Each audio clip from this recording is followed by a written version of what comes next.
karena ini kan uang negara ya, bukan uang kita. Kayaknya beruntung dan berjaya dulu dalam asmara. Beli cendol banyak. Cendol bisa penuh di kantor kita nih ya.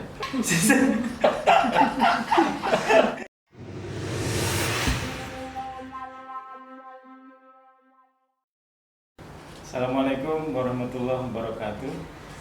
Waalaikumsalam. Salam sejahtera untuk kita semua. Pemirsa, saya ucapkan selamat datang, selamat bergabung dalam program Seloko. Sekilas obrolan kinerja organisasi. Program ini merupakan obrolan ringan tentang seputar kinerja organisasi pada Kantor Pelayanan Perbendaharaan Negara Jambi atau KPPN Jambi. Nah, pada edisi kali ini saya Abdul Latif, Kepala Seksi MSKI, akan memandu obrolan tentang tema langkah-langkah strategis pelaksanaan anggaran tahun 2022. Untuk membahas obrolan ini, saya akan langsung ngobrol dengan pimpinan orang nomor 1 di KPPN Jambi, Bapak Andri Asmara Jaya. Selamat siang Pak Andri. Selamat siang Pak Latif. Apa kabar Pak Andri? Alhamdulillah sehat dan semoga kita semua juga dan selalu dalam keadaan sehat walafiat. Alhamdulillah Pak. Kalau dari nama Pak Andri ini, Andri Asmara Jaya, ini kalau saya tebak nih Pak ya, Bapak ini tidak hanya untung atau tidak hanya beruntung dalam karir, tapi sebenarnya kayaknya beruntung dan berjaya juga dalam asmara. Waduh gitu ya. Baik Pak, boleh cerita Pak sudah berapa lama menjabat di KPPN Jambi Pak? Di KPPN Jambi ini saya sejak Juni 2019. Jadi kalau sampai sekarang berarti sudah mau 3 tahun ya Pak, nanti sudah mau 3 tahun. Ya Alhamdulillah aman-aman saja ya, lancar mudah-mudahan lah. Berarti udah 3 kali lewati akhir tahun kan Pak ya? Iya itu ya, nggak terasa sudah melewati 3 tahun pelaksanaan akhir tahun ya di Kabupaten Jambi ini. Tapi ya dengan sinergi bersama teman-teman, kawan-kawan kita semua, alhamdulillah kita bisa melewatinya dengan aman, dengan lancar. Oke Pak, saya tak hendak ngomong yang lalu-lalu Pak, karena kalau yang lalu-lalu itu seindah apapun, dia hanya tinggal kenangan yang nggak mungkin akan berulang.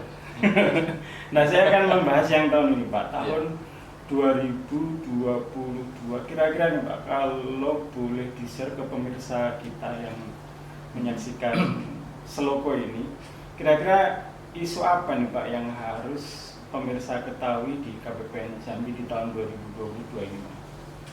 Iya, jadi begini menurut saya Pak Latif ya. Jadi ada dua isu yang menjadi PR kita ya, tantangan kita khususnya di KPPN Jambi di tahun 2022 ini. Pertama itu terkait dengan akselerasi percepatan belanja APBN. Itu yang pertama. Kemudian yang kedua mungkin sama-sama sudah kita ketahui semua ya, terkait dengan implementasi Sakti Web full modul kepada seluruh satker. Nah, iya, itu yang jadi isu menurut saya, isu di 2022 yang harus kita kawal ya, untuk bisa dilaksanakan. Dan itu memang perannya KPPN Pak ya? Iya, di situ KPPN. Iya, jadi kita kemarin kan sudah ya melaksanakan itu, mulai pendampingan awalnya kan pendampingan gaji induk ya. Gaji induk ya alhamdulillah kita berhasil kita tuntaskan, tetapi kan dengan full modul ini tentunya akan terus berlanjut ya sepanjang tahun ini mungkin ya Pak. Ya Pak, satu-satu Pak. Yang pertama dulu itu Pak yang terkait dengan pelaksanaan anggaran di tahun 2022 ini Pak. Itu kira-kira apa sih Pak yang harus dilakukan? Iya, mungkin sejak tahun 2020 ya, pandemi COVID kan melanda kita. Sampai saat ini, sampai sekarang. Nah, kenapa ini belanja itu perlu kita akselerasi, kita kawal, Pak Latif? Itu karena untuk atau dalam rangka membantu pemulihan ekonomi. Nah, jadi memang belanja itu bisa kita percepat, bisa kita perlambat sebenarnya kan ya, tergantung daripada kebijakan apa yang dilakukan oleh pemerintah di situasi, di kondisi yang sedang terjadi. Nah, jadi kenapa perlu dipercepat? Ya itu tadi, karena dengan pandemi COVID kita lihat apa, daya beli masyarakat turun, investasi turun, itu kan karena apa? Karena ya terutama di sektor wisata misalnya, di sektor perhubungan ya, itu kan terjadi pengurangan daya beli ya, terjadinya PHK dan sebagainya, sehingga daya beli masyarakat turun. Nah, oleh karena itulah maka kita perlu akselerasi belanja agar apa ya, agar daya beli masyarakat itu semakin meningkat lagi sehingga ekonomi bisa kita pulihkan lagi. Apalagi kita kan ini ya, yang kita kelola gede Pak ya. Ya iya. Jadi dana ini kita berapa Pak? Tahun 2022 ini kita ada 6,1 triliun.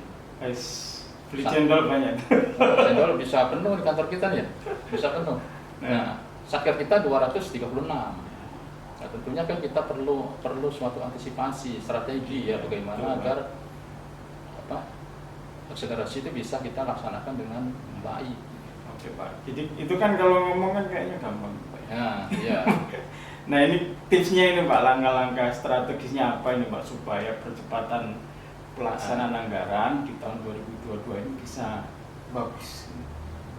Iya, jadi tipsnya itu yang pertama bagi saya ya, bagi kita mungkin ya, itu adalah penetapan pejabat perbendaharaan. Iya. Ya. Kenapa? Karena ya dana APBN yang diberikan kepada Satker dalam DIPA itu harus ada yang bertanggung jawab gitu ya. Betul. Ya harus ada yang mengarahkan ya, mengarranger, kemudian harus ada yang membuat komitmennya siapa, harus ada yang mengujinya siapa, harus ada yang membayarnya kan siapa kan. Nah, itu yang perlu. Jadi harus secepat mungkin Pak ya. Iya. Agar kita bisa segera mengajukan atau melaksanakan kegiatan itu nanti bisa segera dilakukan pencairan dananya. Itu yang pertama. Ya. Yang kedua Pak. Yang kedua, tentunya kan kita ini ya, kita kan tadi tujuan kita tetap akselerasi percepatan ya. Jadi yang kedua, tentunya untuk bisa melakukan itu, bikinlah perencanaan yang bagus gitu ya. Bikin perencanaan yang bagus tentunya kan. Kita kan ditargetkan nih Pak, ditargetkan tiap triwulan ya. 15%, triwulan 1, kemudian 40%, 60%, 95 gitu ya. Nah, di tahun lalu alhamdulillah nih Pak Natib ya. Alhamdulillah kita bisa di atas itu walaupun 1 poin ya, 1 poin di atas itu gitu ya. Luar biasa Pak. Iya. Jadi 15 kita 16 gitu ya, 40 kita 41 lebih.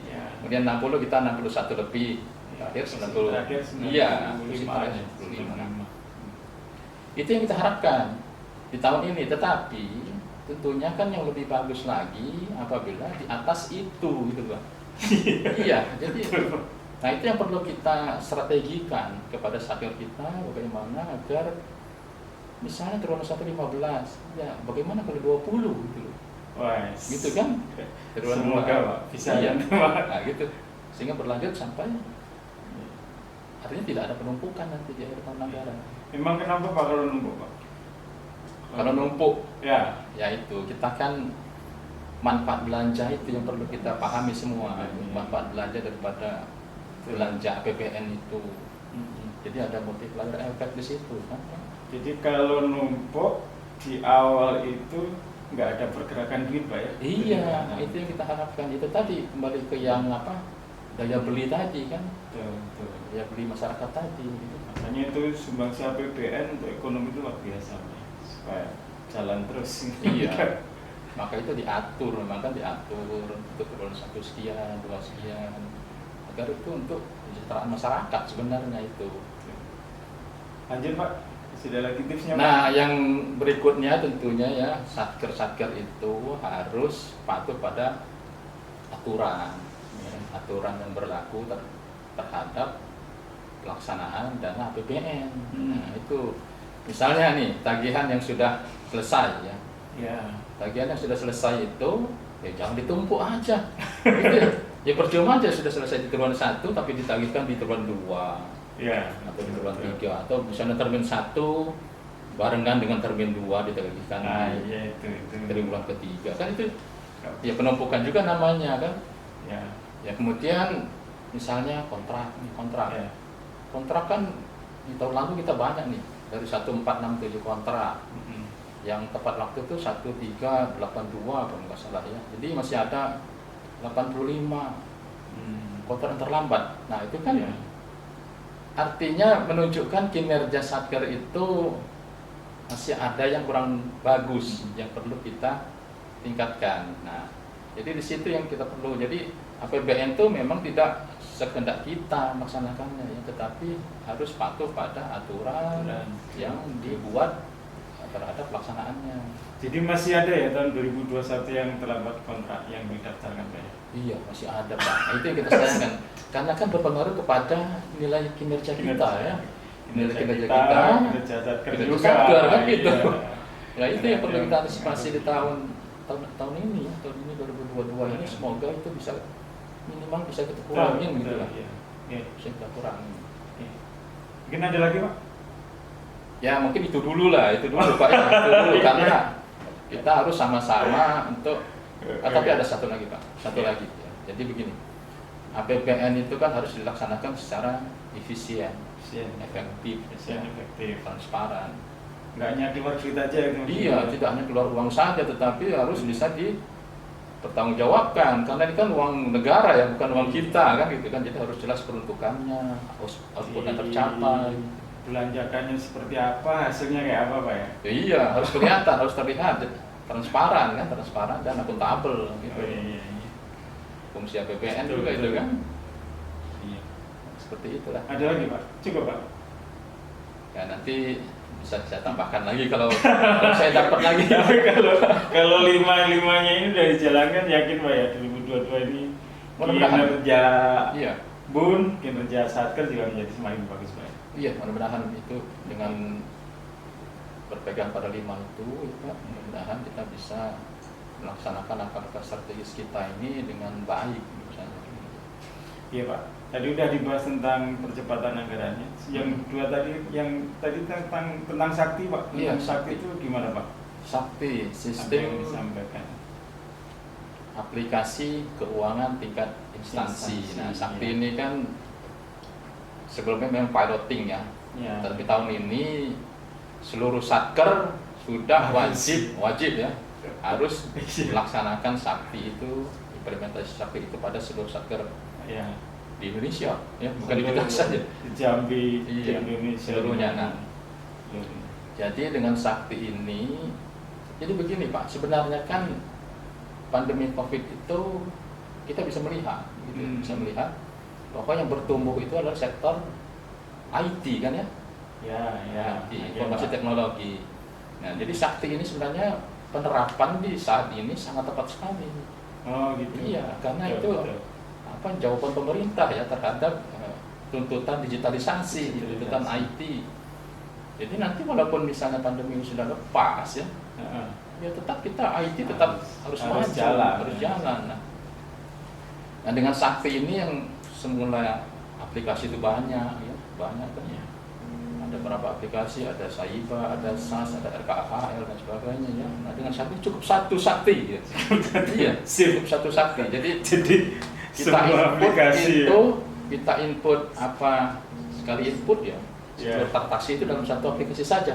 Heeh. Sehingga nanti mulai proses perencanaan, pelaksanaan, sampai pertanggungjawaban APBN itu Keren. ya, keren ya. Terus Sakti Cukup ini satu keren, Sakti ya? saja.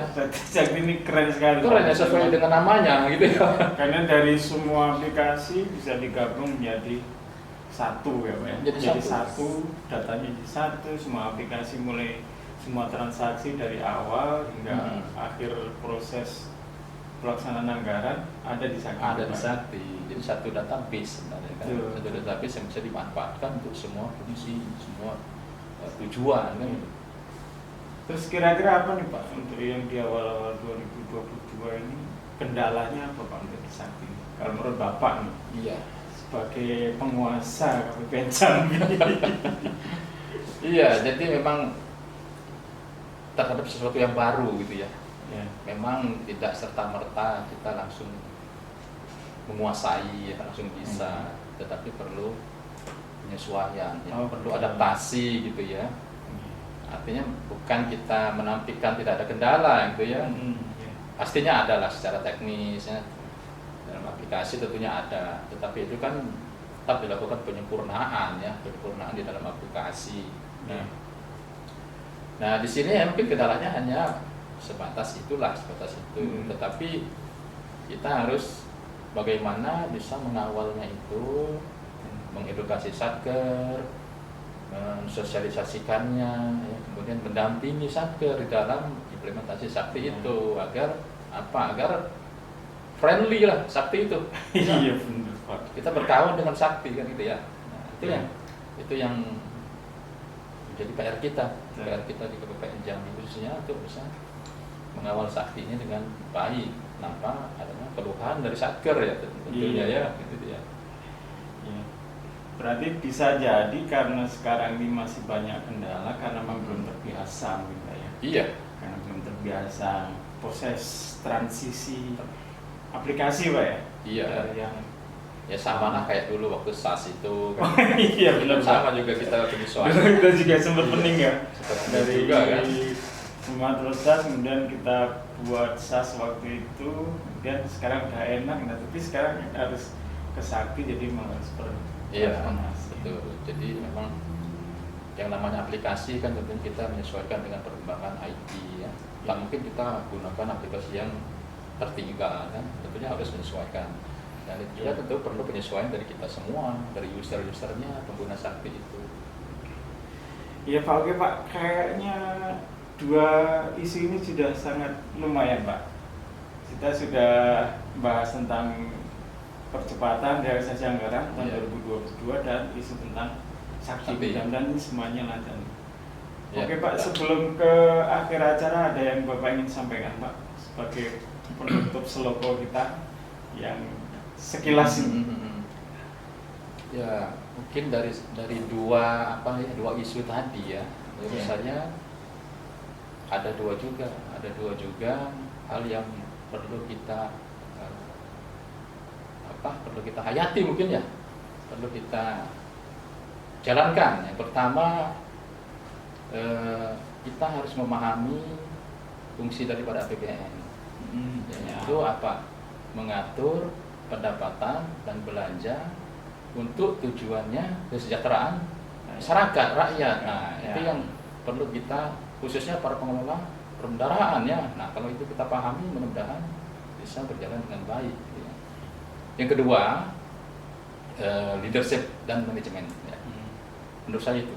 Jadi kita, ini para KPA di Satker ya, harus bisa bagaimana dia menggerakkan sumber daya yang ada di Satkernya, bersinergi dengan PPK-nya, PPSK-nya, bendahara, operator ya, untuk berupaya mencapai target yang telah ditetapkan ya. Iya, sesuai yang tadi dengan menerapkan prinsip manajemen. Ya, planning yang bagus, organizingnya, di activatingnya dan dikontrol. Nah itu menurut saya dengan dua itu, mudah-mudahan langkah strategis yang telah kita tetapkan, yang ingin kita jalankan bisa tercapai dengan baik. Mungkin itu Pak Latif. Oke. Luar biasa nih Pak Andri.